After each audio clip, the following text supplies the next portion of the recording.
এ তো আমার বউয়ের জুতো, তার মানে আমার বউ ঘরে আছে তো। এবার কি হবে? এক কাজ করো, তুমি একেবারে ডল পুতুলের মতো হয়ে যাও তো দেখি।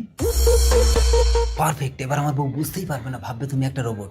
কি হলো সেটি দেখার আগে এক পাশে যদি টাকার বস্তা আর অন্য পাশে যদি তোমার দুঃখিনী মাকে রাখা হয়, তাহলে তুমি কোনটি বেছে নিবে? তুমি যদি আমার মতো মাকে বেছে নাও তাহলে ভিডিওটিতে একটি লাইক করে চ্যানেলটি সাবস্ক্রাইব করে দাও, আর তুমি যদি টাকাকে বেছে নাও তাহলে কিছুই করার দরকার নেই। এই আমার স্বামী এসে। এবার কি করবো? তুমি তাড়াতাড়ি রোবট হয়ে যাও। হ্যাঁ এবার ঠিক আছে, আমি স্বামী আসলে বলবো আমি রোবট কিনেছি। এটা কে?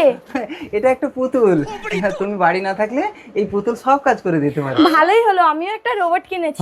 চলো ঘরে নিয়ে চলো, রোবটের সাথে একে বিয়ে দেবো। ঠিক আছে, কিন্তু বিয়েটা না দিলে হতো না। আরে এটা কি রোবট?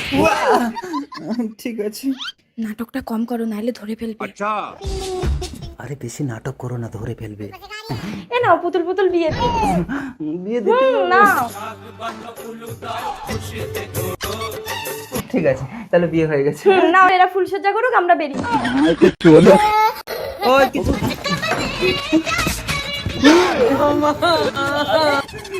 আমার পুতুল প্রেগনেন্ট হলো কি করে?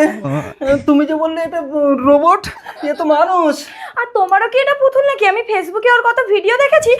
मारे लोट का चक्कर